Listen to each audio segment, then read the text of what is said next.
के साथ पहला क्वेश्चन है कि जो ALM सपोर्ट ग्रुप है जिसके अंदर ऑपरेटिंग स्टाफ होते हैं वो रिस्पॉन्सिबल होते हैं एनालाइज करने के, मॉनिटर करने के लिए और रिपोर्ट करने के लिए लिक्विडिटी प्रोफाइल किसे?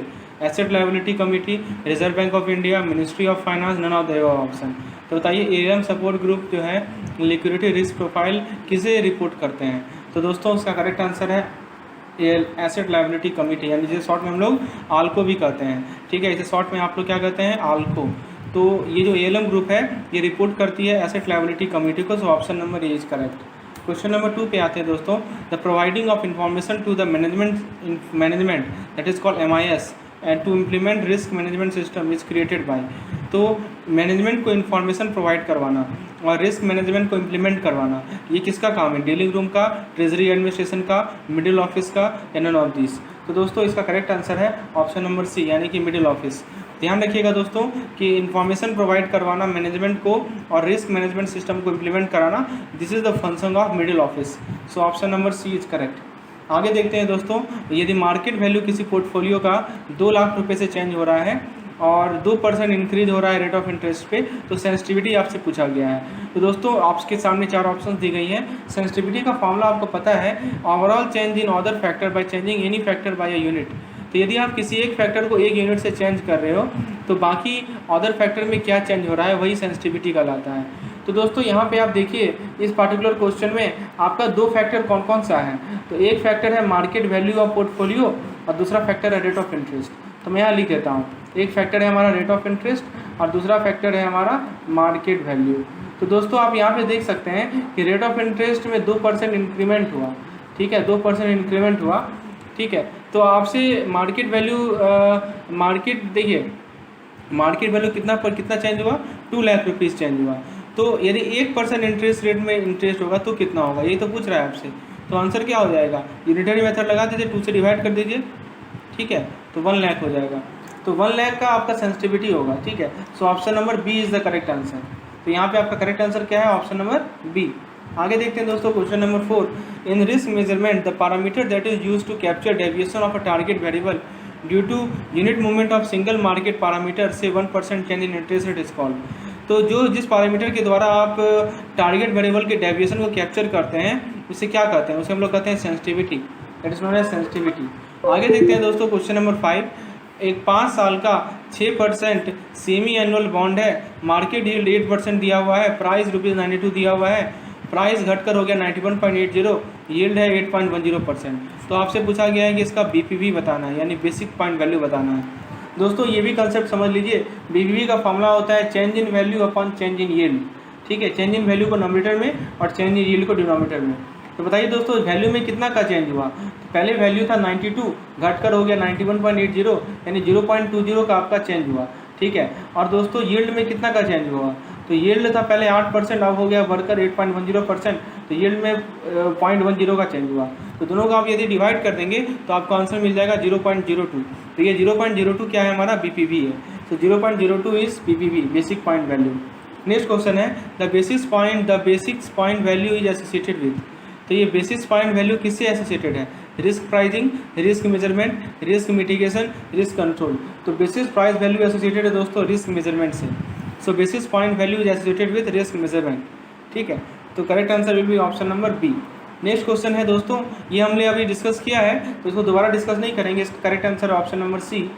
आगे देखते हैं दोस्तों, एक बॉन्ड पोर्टफोलियो है जिसमें बॉन्ड ए है जिसका मार्केट वैल्यू दे रखा है ₹300 करोड़ और मॉडिफाइड ड्यूरेशन दिया हुआ है 3.5 ईयर्स। बॉन्ड बी है, मार्केट वैल्यू दे रखा है 500 करोड़ और मॉडिफाइड ड्यूरेशन दिया हुआ है 0.5 ईयर। यहाँ पॉइंट छूट गया है दोस्तों, ये एक्चुअली में क्या है? 0.5 ईयर्स। ठीक है, what is the BPV of the portfolio? तो आपको पोर्टफोलियो का BPV बताना है। इस पोर्टफोलियो के अंदर 2 बॉन्ड है, एक बॉन्ड ए है और एक बॉन्ड बी है, और दोनों का मार्केट वैल्यू और मॉडिफाइड ड्यूरेशन आपको दिया गया है। तो आपसे पोर्टफोलियो का BPV पूछा गया। दोस्तों इसको समझिए, मैं आपको समझाता हूँ कैसे आप 2 बॉन्ड के कॉम्बिनेशन के BPV को निकाल सकते हैं। तो सबसे पहले आप बॉन्ड ए का BPV निकालिए। तो बॉन्ड ए का BPV आपको दिया हुआ है ना, बॉन्ड ए का BPV कितना है देखिए। तो बॉन्ड ए का मार्केट वैल्यू दिया हुआ है और मॉडिफाइड ड्यूरेशन दिया हुआ है दोस्तों। ठीक है, तो BPV आप देखिए, आपको पता है ना मॉडिफाइड ड्यूरेशन से आप चेंज इन प्राइस निकाल सकते हैं। तो change in price is equal to modified duration times yield change.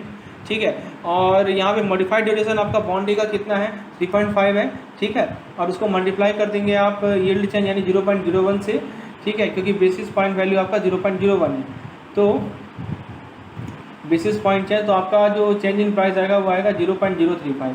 उसी तरह बॉन्ड बी का आप यदि चेंज इन प्राइस निकालें तो सेम चीज़ है, मॉडिफाइड ड्यूरेशन टाइम्स 0.01 तो आपको मिल जाएगा 0.050।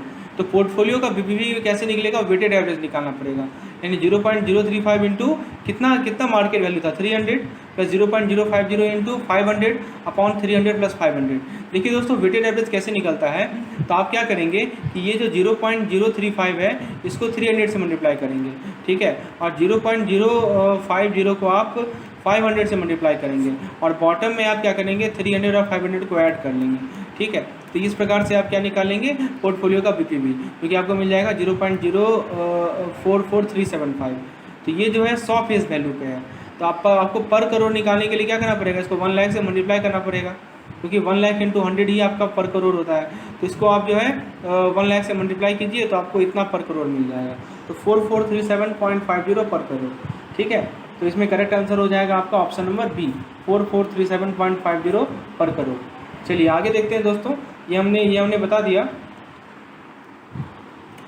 देखिए क्वेश्चन कह रहा है कि basis point value is the change in value due to 1 basis point change in market yield. देखिए लिखा ही है साफ साफ कि यदि आपका मार्केट यील्ड, अब आप देखिए पिछले क्वेश्चन में आप पूछ सकते हैं कि मैंने 0.01 क्यों लिया। देखिए ये बेसिस पॉइंट वैल्यू का डेफिनेशन है कि यदि आपका मार्केट यील्ड 0.01 चेंज हो रहा है तो आपका प्राइस में क्या चेंज होगा, वही होता है हमारा बीपीवी, ठीक है। ये आपको समझ में आ गया, ठीक है। तो इसको हम लोग इसको हम लोग यूज़ करते हैं रिस्क का मेजरमेंट के लिए।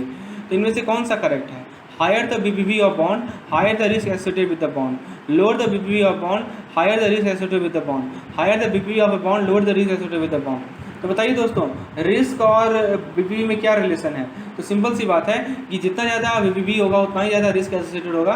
सो option number A is correct. आपके सामने 4 ऑप्शन देख सकते हैं आप, ठीक है। So option number A is correct है, जितना ज़्यादा बीपीवी उतना ही ज़्यादा risk associated with the bond. Option number A is correct. Question number 10 देखते हैं दोस्तों।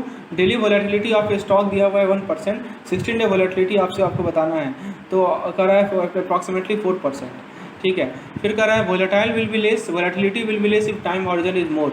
सी कर रहा है if market value of portfolio changes by ₹2 lakh when there 2%। तो ये दोस्तों अभी हमने देखा है दोस्तों कि 2 लाख यदि 2% पे हुआ तो 1% पे कितना होगा, 1 लाख होगा। तो ये स्टेटमेंट आपका सही है। और बीआर से हम लोग रिस्क आइडेंटिफाई करते हैं। आपसे बताना है करेक्ट स्टेटमेंट बताना है दोस्तों। देखिए बीआर से रिस्क आइडेंटिफाई नहीं करते, बीआर से हम लोग रिस्क मेजर करते हैं।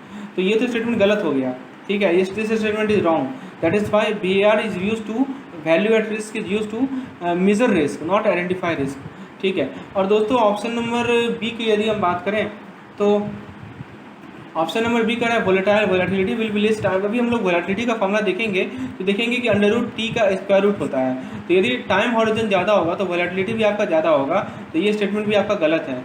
और यदि डेली वोलेटिलिटी किसी स्टॉक का 1% है तो volatility over time horizon is equal to daily volatility into √T। तो डेली वोलेटिलिटी आपका 1% दिया हुआ है और √16 करेंगे तो कितना हो जाएगा, 4% हो जाएगा। तो दोस्तों ये भी स्टेटमेंट आपका सही है। तो यहाँ से देख सकते हैं कि ए और सी स्टेटमेंट सही है, तो 2 नंबर ऑप्शन आपका करेक्ट होगा, ठीक है। आगे देखते हैं दोस्तों, ये हमारा एक केस स्टडी है, इसको ध्यान से समझते हैं। You have the following information available regarding closing stock price movement of share price of ABC limited for 12 month. तो 12 महीना तक का जो क्लोजिंग प्राइस है उसका डिटेल दिया हुआ है, जो कि दिसंबर 2009 का है। देखिए जनवरी से लेकर दिसंबर तक का दिया हुआ है, ये क्लोजिंग प्राइस है।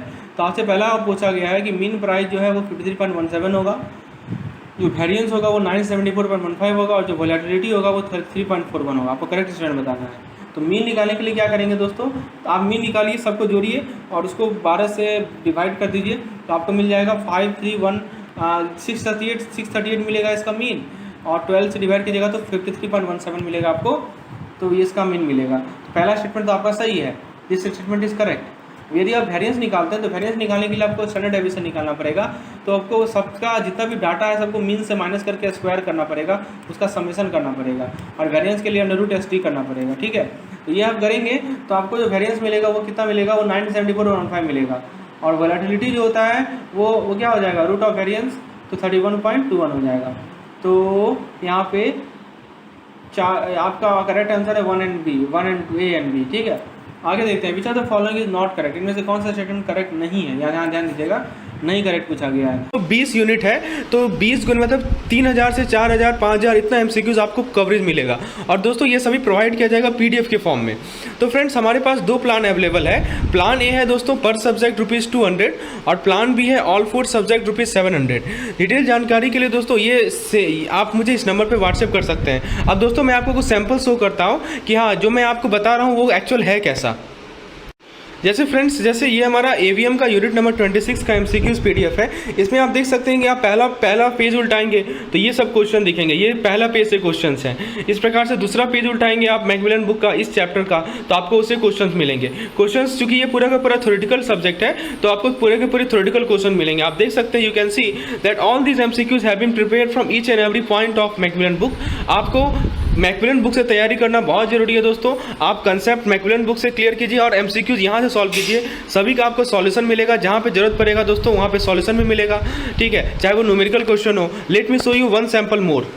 दोस्तों जैसे ये हमारा पीपीबी का यूनिट नंबर 15 है एंसिलरी सर्विस। इसका एमसीक्यूज देखिए, पहला पेज आप उल्टाएंगे। मैं क्या करेंगे दोस्तों, आप मीन निकालिए, सबको जोड़िए और उसको 12 से डिवाइड कर दीजिए, तो आपको मिल जाएगा 638 मिलेगा इसका मीन, और 12 से डिवाइड कीजिएगा तो 53.17 मिलेगा आपको, तो ये इसका मीन मिलेगा। तो पहला स्टेटमेंट तो आपका सही है, दिस स्टेटमेंट इज करेक्ट। यदि आप वेरिएंस निकालते हैं तो वेरिएंस निकालने के लिए आपको स्टैंडर्ड डेविएशन निकालना पड़ेगा, तो आपको सबका जितना भी डाटा है सबको मीन से माइनस करके स्क्वायर करना पड़ेगा, उसका समेशन करना पड़ेगा, और वेरिएंस के लिए √ST करना पड़ेगा, ठीक है।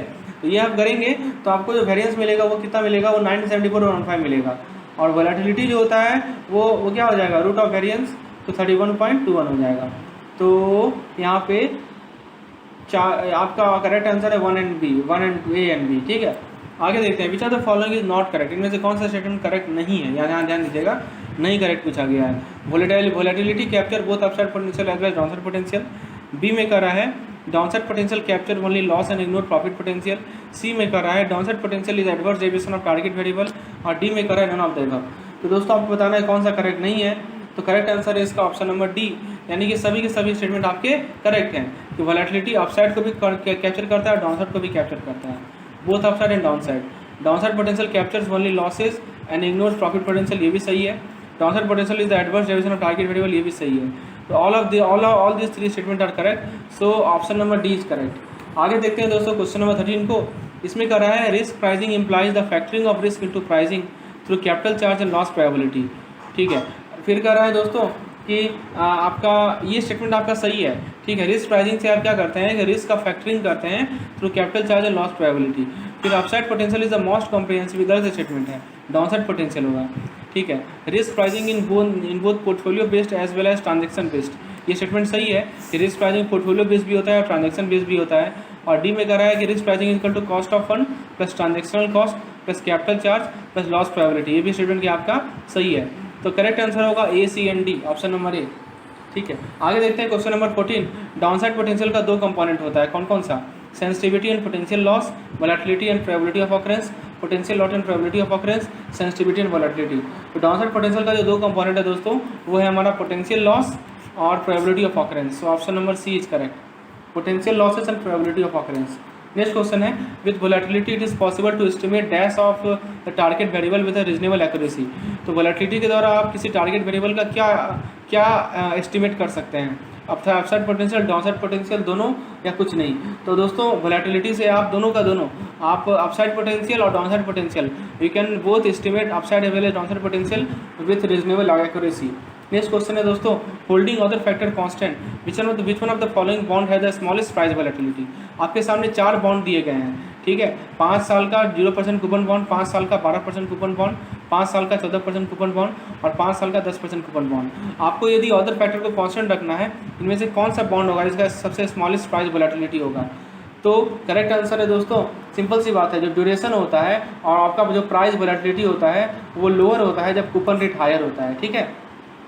तो याद रखिएगा कि जो वोलेटिलिटी है दोस्तों आपकी बॉन्ड का, वो इन्वर्सली प्रोपोर्शनल है आपके कूपन रेट से, ठीक है, ये ध्यान रखना है आपको।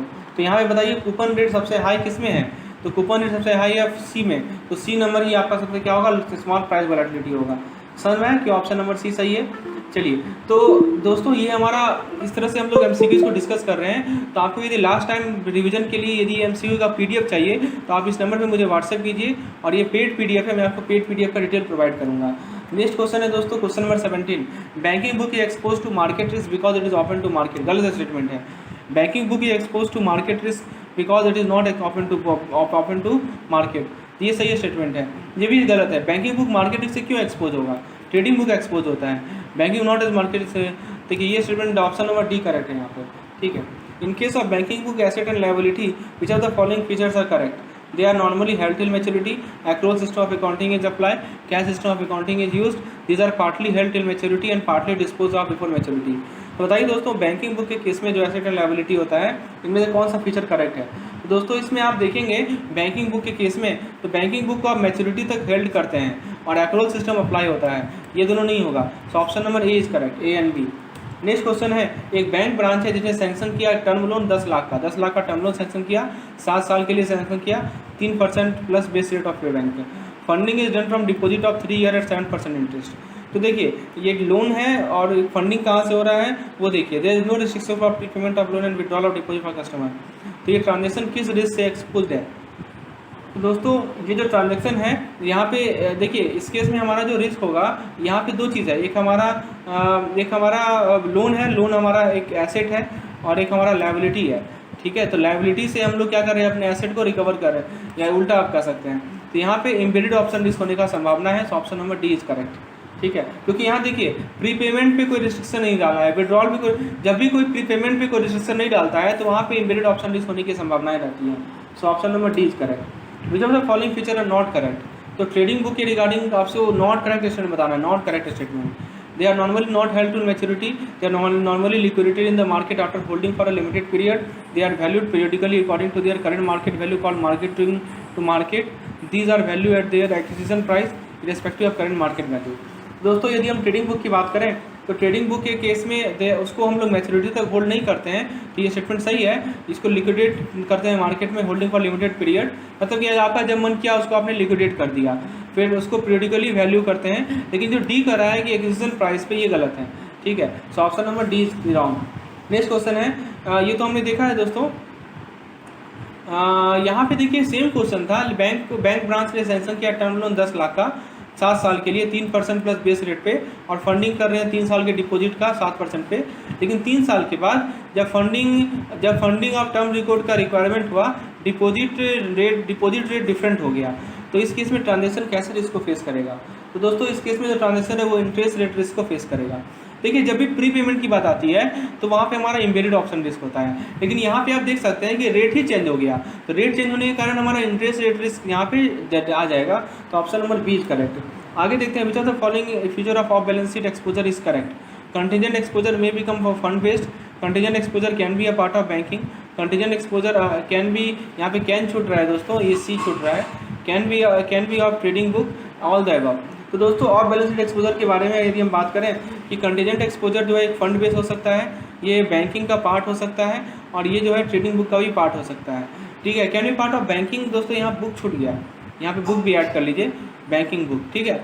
तो कंटीजेंट एक्सपोजर जो है they can be part of banking book, trading book और फंड बेस्ड। तो option number 4 all the above, ठीक है। आगे देखते हैं, या बॉन्ड जिसका मैच्योरिटी 5 साल रह गया है, वो उसका यील्ड है 6% और मॉडिफाइड ड्यूरेशन है 5 साल का, तो मैक्लॉड ड्यूरेशन आपसे पूछा गया है। तो मैक्लॉड ड्यूरेशन का फॉर्मूला है modified duration equal to Macaulay duration upon 1 plus are.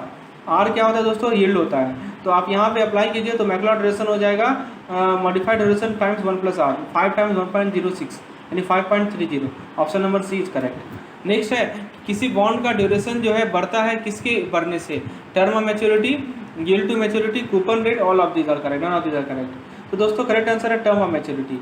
देखिए जो ड्यूरेशन और टर्म ऑफ मैच्योरिटी में जो रिलेशनशिप है वो डायरेक्ट रिलेशनशिप है, ठीक है। और ड्यूरेशन और यील्ड के बीच में जो रिलेशनशिप है वो इन्वर्स, हमने देखा है दोस्तों, हमने पिछले बताया था ना आपको कि देखिए किसी बॉन्ड का जो ड्यूरेशन होता है, और या आप YTM की बात करें, यील्ड टू मैच्योरिटी की बात करें, वो उसके कूपन रेट से इन्वर्सली प्रोपोर्शनल होता है। और यदि वही ड्यूरेशन की हम बात करें, वो तो ड्यूरेशन जो है और मैच्योरिटी टर्म का डायरेक्टली रिलेशन है, ठीक है, मैच्योरिटी टर्म टू मैच्योरिटी का। तो ये दो चीज़ आपको ध्यान रखना है। नेक्स्ट क्वेश्चन है, what is MacLeod duration of a bond? ये हमने देखा है दोस्तों, अभी सॉल्व किया है इसको हमने।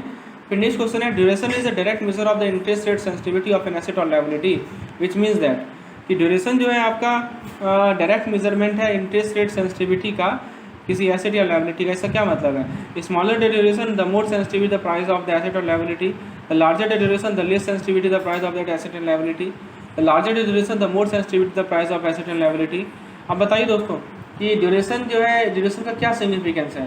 तो ड्यूरेशन का सिग्निफिकेंस ये है कि जितना ज़्यादा ड्यूरेशन होगा उतना ही ज़्यादा सेंसिटिव होगा उस एसेट का प्राइस या उस लायबिलिटी का price. So option number C is correct. आगे देखते हैं दोस्तों क्वेश्चन नंबर 27।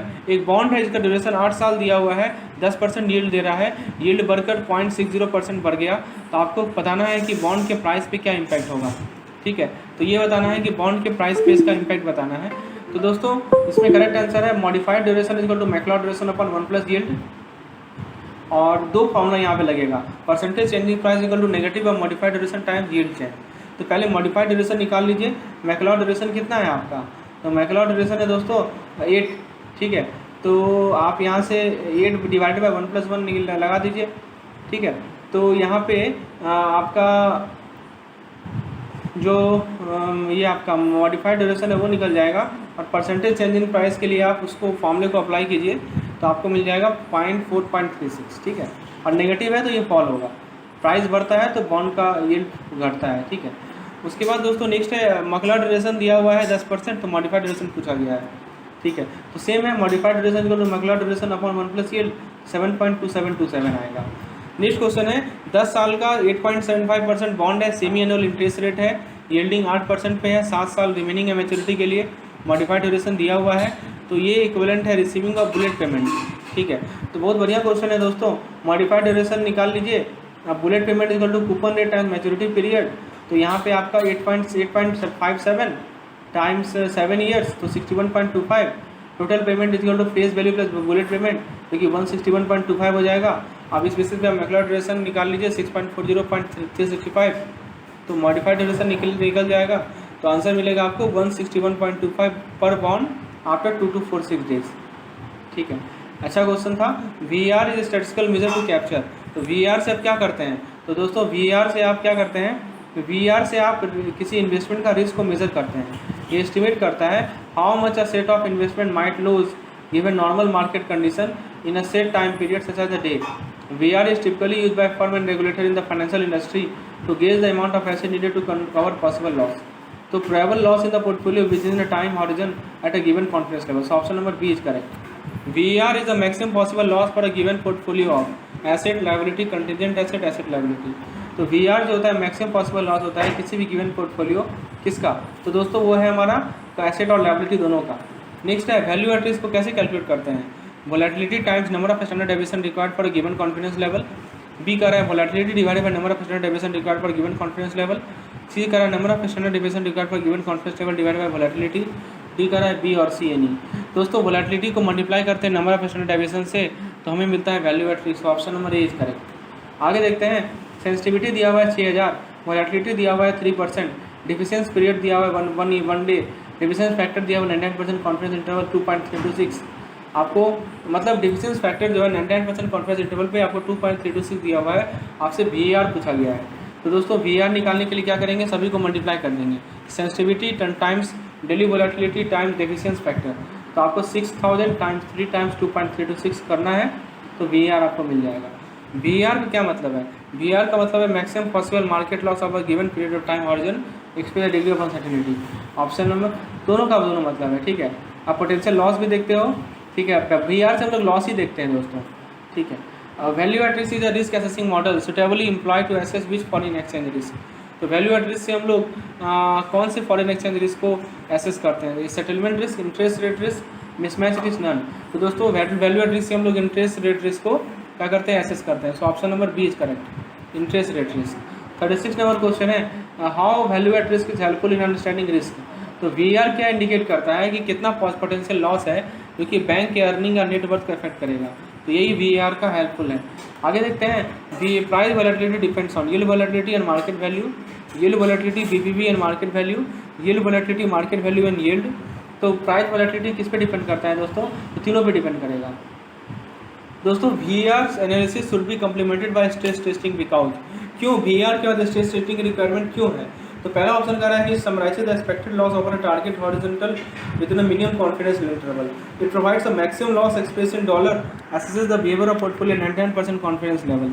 फिर तीसरा कह रहा है कि identify the losses that go beyond the normal loss beyond VAR। दोस्तों इसका correct answer option number C. जो स्ट्रेस टेस्टिंग टेक्निक है दोस्तों, वो क्या करता है कि वो आइडेंटिफाई करता है कि जो लॉसेस को आइडेंटिफाई करता है, जो कि नॉर्मल लॉसेस जो कि VAR के द्वारा मेजर किया तो उसके बियॉन्ड चला सकता है। तो इसीलिए ऑप्शन नंबर सी करेक्ट होगा। In which method of calculating VAR the change in the value of portfolio is calculated using a sample of randomly generated price scenario. आपको बताना है कि VAR के किस मेथड के अंतर्गत आपका जो पोर्टफोलियो में जो चेंज इन वैल्यू है वो कैलकुलेट होता है sample of randomly generated price scenario, historical simulation, Monte Carlo, correlation, none of this. Correct answer है दोस्तों इसका Monte Carlo. The historical simulation approach in market calculate. तो दोस्तों जो हमारा हिस्टोरिकल सिमुलेशन अप्रोच है वो क्या करता है, वो एक्चुअल हिस्टोरिकल मूवमेंट बताता है अंडरलाइंग एसेट का starting from current value of the asset. So option number 1 is correct, actual historical movement. Next question है which of the following methods of calculating VAR need a variance covariance matrix. तो किसमें variance covariance matrix आई? Historical simulation में, Monte Carlo में, correlation में या किसी में नहीं। तो दोस्तों कोरिलेशन में आया, कोरिलेशन मेथड में आपको वेरिएंस कोवेरिएंस मैट्रिक्स चाहिए। सो ऑप्शन नंबर 3 इज करेक्ट। ठीक है, तो आपका कोरिलेशन मेथड जो है जिसमें VAR कैलकुलेट करते हैं उसमें वेरिएंस कोवेरिएंस मैट्रिक्स चाहिए। 42 नंबर क्वेश्चन है VAR के किस मेथड कैलकुलेशन में user does not have to make assumption about correlation and dynamic of the risk factor because the simulation follow every historical move. तो correct answer है दोस्तों इसका option number B, यानी Monte Carlo simulation method. VAR के किस calculation में portfolio का जो वैल्यू का चेंज है उसको sample of randomly generated price scenario से कैलकुलेट करते हैं। तो करेक्ट आंसर है मॉन्टे कार्लो सिमुलेशन मेथड। ठीक है, उसके बाद दोस्तों ऑप्शन क्वेश्चन नंबर 45 है, इसको आप खुद देखिए, बहुत लंबा क्वेश्चन है। The method for calculation value at risk is deterministic approach. तो कौन सा मेथड है? तो वो है correlation method. Assuming the volatility and calculate, assuming we estimate volatility and calculate one day VAR। तो volatility is mean reverting, what can we say about T day VAR। तो दोस्तों √T times one day VAR होता है। ठीक है, ये आपको पता है √T times one day VAR होता है। तो इसमें करेक्ट आंसर क्या हो जाएगा? करेक्ट आंसर हो जाएगा दोस्तों ऑप्शन नंबर ए, डी। ठीक है, okay. Back testing is done to test a model, compare model test and actual performance, record performance, not this. तो बैक टेस्टिंग से हम लोग मॉडल टेस्ट को कंपेयर करते हैं और एक्चुअल परफॉर्मेंस को कंपेयर करते हैं। The process where model based VAR is compared with actual performance of the portfolio known as, उसको बैक टेस्टिंग कहते हैं। Which of the following is use to determine the possible change in the market value of portfolio that could arise due to non normal movement of the monotone parameter. दोस्तों उससे हम लोग कहते हैं stress testing. जब भी एक या ज़्यादा पैरामीटर में नॉन नॉर्मल मूवमेंट होता है उसके कारण हम लोग यदि मार्केट वैल्यू के पॉसिबल चेंज को निकालें तो उसे हम लोग स्ट्रेस टेस्टिंग करते हैं। Dash is the measure of the worst expected loss over a given time interval under normal market condition at a given confidence level. तो उसे क्या कहते हैं हम लोग? उसे कहते हैं VAR। नेक्स्ट क्वेश्चन है which of the following is the property of stress testing. तो स्ट्रेस टेस्टिंग का property identification of market parameter, stress quantum, determining time horizon. तो करेक्ट आंसर है दोस्तों इसका तीनों।